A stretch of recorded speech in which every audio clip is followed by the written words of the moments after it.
Today is Valentine's Day 2025. Hello guys!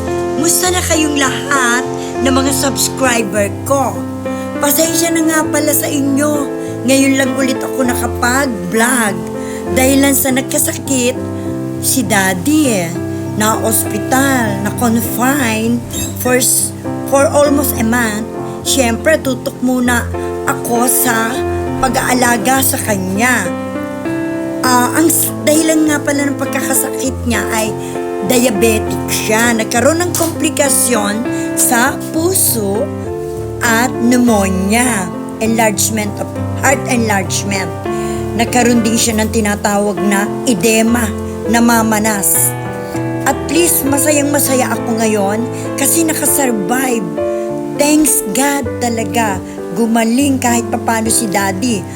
Talagang todo prayer. Salamat sa inyo sa pagdarasal nyo rin sa aking Daddy.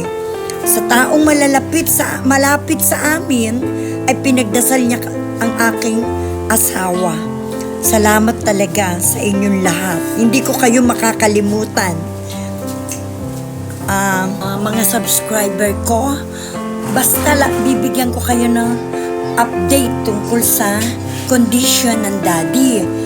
Basta samahan nyo lang ako lagi ng pagdarasal. Please, please, please.